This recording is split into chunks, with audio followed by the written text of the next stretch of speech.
지금 유족들이 주장하고 있는 것은 한마디로 억지고 주장이다 일축하면서 그러니까 한마디로 이제 부검을 왜 해야 되는지를 설명하기 위해서 저런 발언을 하신 것 같아요, 김진태 의원이. 그런데 저는 사실 어제 김진태 의원의 발언을 듣고 이 청와대 관계자들이 요즘 잘 쓰는 표현 있잖아요. 논평할 일고의 가치도 못 느낀다. 저는 같은 말을 쓰고 싶어요. 김진태 의원의 저 주장에 대해서 논평할 가치를 전혀 못 느낍니다. 사실은 지금 뭐 당장 이거는 이념의 문제가 아니라 팩트의 문제고 과학의 문제고 의학적인 사실의 문제인 거잖아요. 이번에 서울대 자체적으로 그 특별위원회를 조성했고 거기 위원장을 맡았던 이윤성 교수가 얘기를 한 게 있습니다. 첫 번째 사인은 급성 경막하 출혈이라고 했고 이것은 그 자체가 외상에 의한 것이고 백남기 씨에게 그 가한 외상은 물대포를 맞는 순간 발생한 것이다. 그래서 두개골이 함께 골절됐기 때문이다. 외상이라는 것은 너무 뻔하다라고 의사가 말을 했어요. 예. 이윤성 위원장이 직접 얘기를 했습니다. 이런 어떤 어떻게 보면 우리나라에서 최고의 의술을 가졌다고 하는 사람들이 모여서 특별위원회를 구성했고 거기서 나온 결론이 이런 거라면 최소한 여기에 대해서 팩트에 근거해서 주장을 하셔야지 저렇게까지 일방적인 주장을 할 수 있는 건지 첫 번째 의문이고요. 두 번째는 실제 백남기 씨가 그 뇌사 상태에 빠진 이후에 이제 물대포 직접 살수에 대해서 여러 가지 논란이 있었지 않습니까?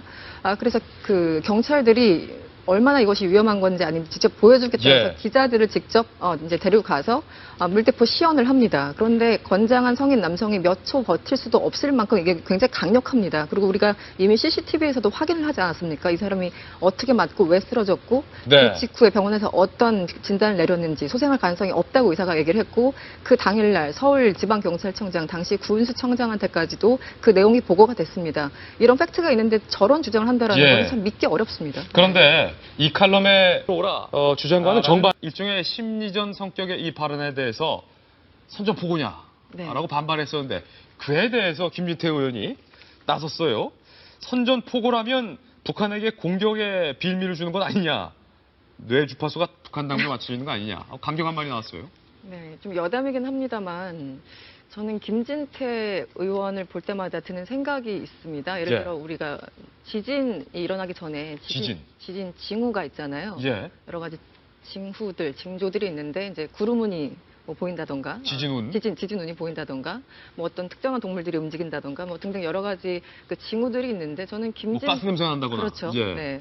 근데 김진태 의원이 어떻게 언론에 저렇게 부각될 때마다 느끼는 거는 지금 새누리당에서 혹은 정부 여당에서 굉장히 좀 밀리고 있구나. 일종의 바로미터 역할을 하는 것 같아요. 마치 지준원처럼. 네. 그러니까 김진태 의원이 나올 때마다 하는 어떤 그 워딩이나 그 당시 어떤 그 국회 어떤 상황 같은 걸 보면은 굉장히 조금 그 정부 여당이 좀 밀리거나 청와대를 좀 보호한다고 생각을 하거나 혹은 야당에서 공격이 굉장히 크게 들어갈 적에 김진태 의원이 꼭 나타나요. 그러고 보니 우수석 논란과 관련해서 그랬었죠. 조선일보 송이용 주필의 문제를 제기한 사람도 김진태 의원이었는데 그때 당시 그 정보원이 누구냐. 예를 들어서 청와대가 준 건 아니냐. 그랬었죠. 그래서 그전에도 그 김진태 의원이 여러 번 등장을 하시는데 가장 가까운 지금 말씀하신 것처럼 가장 가까운 예가 이제 조선일보와 우병우 민정수석 간의 그런 갈등 이럴 때도 또 한 번 이제 그 총대를 메고 나타나셨죠. 근데 어제 저런 발언은 기본적으로 저는 김진태 의원이 뭐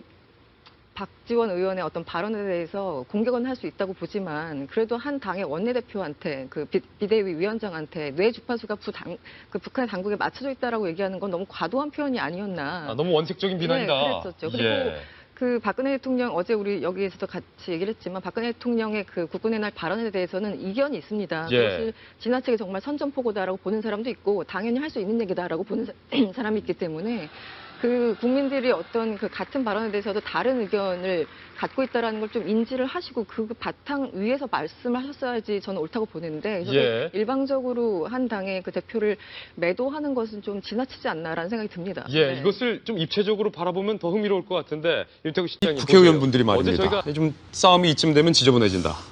너무 지저분하죠. 방송에서 담기가 어려운 그런 언사들을 국회에서 버젓이 한다라는 게 참 참담한데요. 이게 도대체 두 분이 뭐 때문에 싸웠는지조차 가물가물합니다, 이제는. 기본적으로 그렇죠. 이게 사건이 복잡해지면 빵 왜 싸우냐 이렇게 돼버리는데 박지원 원내대표가 국군의 날 박근혜 대통령의 발언에 대해서 문제 삼자 그 김진태 의원이 북한과 주파수를 맞추고 있다라는 예. 얘기를 했었고 그러면서 이제 눈이 삐뚤어졌다 이런 약간 그 박지원 의원에게는 민감할 수밖에 없는 그런 발언을 했고 그러게요. 예, 오는 말이 고와야지 가는 말이 곱죠. 예. 그러니까 이제 박지원 의원은 이제 보다 참다 못해서 꼴통 보수까지 나온 거예요. 꼴통보수 졸장부. 네, 졸장부까지 점입 가경. 그러니까 본인들이 동원할 수 있는 모든 단어를 다 쓰신 것 같아요. 네. 감정을 실어서. 근데 저는 김진태 의원에 대해서 정말 사실은 그런 생각이 들죠. 저번에 말씀드린 것처럼 언급할 일고의 가치도 못 느끼는데. 청와대 패러디입니까? 네, 패러디입니다. 청와대가 요즘 잘 쓰는 그 표현을 제가 예. 빌려와서 쓸 수밖에 없는데 김진태 의원의 발언을 보면 참 국민 한 사람으로서 참담합니다. 이 첫 번째는 일단 백남기 씨에 대한 막말은 둘째 치고요. 어저께 그저께 이제 박지원 대표가 북한과 뭐 주파수를 맞췄다는 등 뭐 이런 참 그 설득력 떨어지는 그런 얘기를 하셨죠. 예.